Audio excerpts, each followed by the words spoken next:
We all know that Roberto De Zerbi has done a fantastic job with Brighton this season, sitting in seventh place, tied for points with Liverpool. Who knows what the rest of the season is going to hold, but he can hold his head up high. So we're definitely going to be taking a look at how our three teams did with the Roberto De Zerbi tactic today.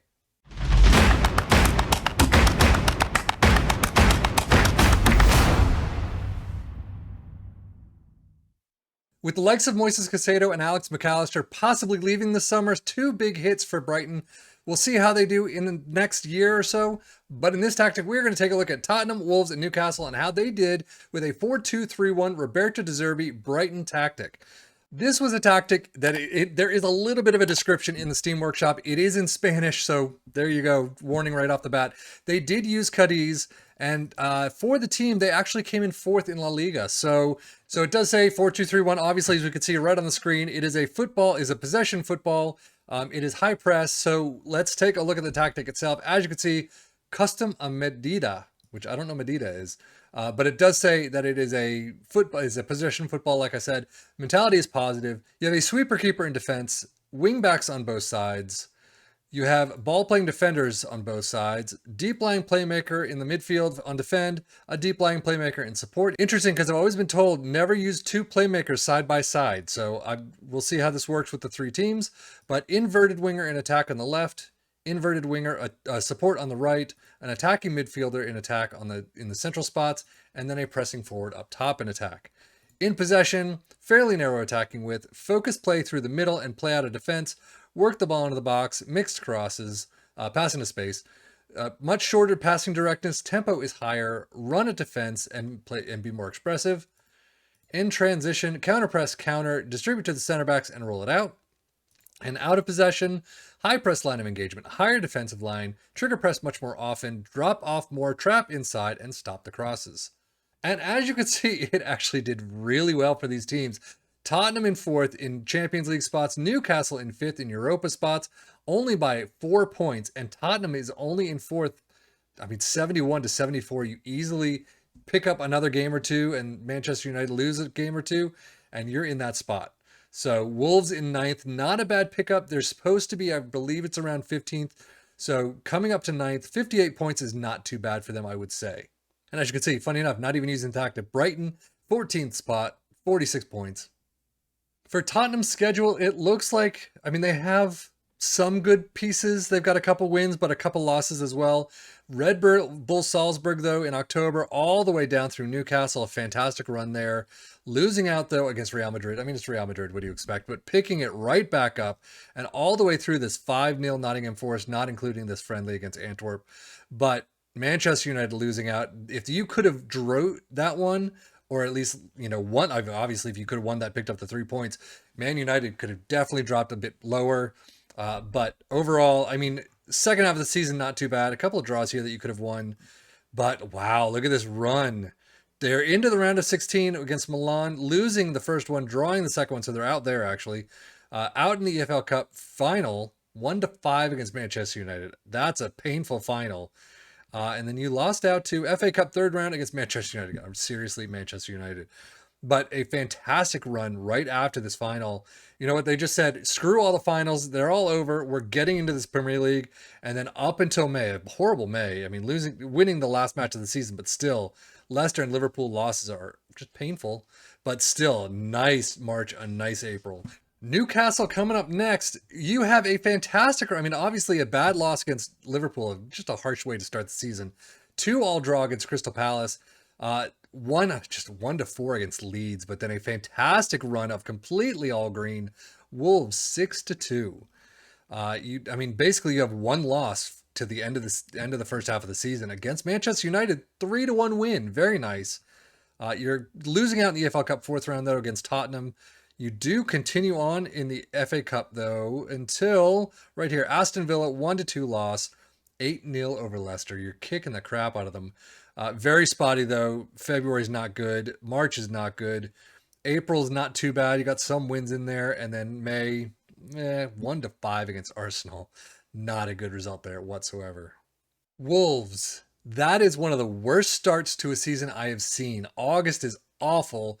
One draw against Manchester United. I will say it's Man United. So But still, I mean, Newcastle 2-6, 0-1, 1-1, 0-1, 1-2. You could have hopefully, I mean, tried a little harder to pick up one win, but you did pick up a great set of September wins. October, you started out nicely. I mean, 2-2-2. That's kind of funny. But overall, you have no January no January friendlies whatsoever. But out in the FA Cup third round right there against Crystal Palace. I'm guessing you lose that. Yep. EFL Cup second round against Everton. You do have a nice end of the season with you do have a smattering of losses, which isn't great, but still greens and yellows throughout. 6-0 over Leicester. Leicester must have stunk this season. Finishing out against Newcastle 4-3. Actually, where is Leicester? Wow, 10th. Not too bad yet. Everyone's kicking the crap out of them. For Tottenham transfers, Irfan Kavechi from Fenerbahce, 9.25. Tony Weston again. Ismail Benacer from Milan. We all know how fantastic he is. 43 million. I'm going to say that was a fantastic pickup. Premier League 15 starts, 4 goals, 4 assists, 7.37 average rating. Yeah, that's a fantastic pickup for them. Completely. Lloris to El Saad, 4.3 million. Oliver Skip to Milan for 29 million. What is going on with Tottenham this season? Newcastle transfers, you could see Livakovic from Dynamo Zagreb, Peter Zielinski we've seen for 35, Javi Galan from Celta Vigo, 24.5. They have done some massive work. And then I will say for Wolves, Gonzalo Ignacio from Sporting, 33 million. Not a bad pickup at all. He's one I've had my eye on for my AC Milan save for several years. I just never pulled the trigger. But Ruben Neves to Liverpool for 56 million. How did he do? Premier League, 31 starts overall. So that's both teams. 6 goals, 5 assists, 7-18. Not too bad. Data Hub, very good defensively for Tottenham. Even better in attack. As you can see, everything in attack is above. The top set is well above. So fantastic job by Tottenham. Team defending, not too bad. Fouls per game, lower than usual than what we've seen, but still above. Conceded per game, still above. XGA is above, expected goals. Everything else on par or under. So yeah, not too bad defensively. Newcastle, although we were shaky defensively, we are very good in attack. As you can see, a team attacking everything well above except passing percentage and shot percentage, but everything pretty much well above the Premier League average. Fantastic job by Newcastle. Fouls per game, though, still there, less than usual. But everything else, pretty much not too bad. Conceded per game on par, tackles attempted just below, interceptions per game on par, tackles 1 ratio. So yeah, they had increased a bit of their defensive work, maybe gotten a better defender. So overall, like I said, shaky defensively, very good in attack. Wolves, however, very shaky defensively, but very good in attack. Again, this is apparently a very attacking-minded tactic. Good on Roberto De Zerbi. You can see team attacking is overall very good. Shot percentage is the only one tying with the Premier League average. Passing percentage is close, as is fouls against per game. Defensively, interceptions per game is above. Everything else is below. Fouls per game below. That is very interesting to see compared to every other single tactic test that we've done. So quick view of the squads for Tottenham. Very, very good average rating. Not too bad. Some greens in there, which is nice. Newcastle, a little bit less, but not too bad. 729 for Trippier. And then Wolves, yeah, much less. Nice pickup in the last 5, but overall, Premier League stats-wise, as you can see, Newcastle, Wolves, and Tottenham all up there in the most goals, 75, 71, and 69. To Liverpool, 77, and Man City, 77. Not bad tallies whatsoever. Fewer shots against Tottenham with 424. Most possession, most dribbles made, Newcastle, Wolves, and Tottenham. So they are getting it around the pitch, tiki-taka style. But fewest conceded, Tottenham with 36. Most shutouts, Tottenham and Newcastle. Most tackles won, nobody. Most shots for all 3 in there, which is nice to see. And then most points per game, as you'd expect. Tottenham in 4th, Newcastle tied for 5th. Most goals, nobody on the list. Salah there with 21. Most assists, Trippier though, 12 assists for Newcastle. Sarabia 10, good to see him back in the list. Most player of the match awards, Almiron with 5 for Newcastle.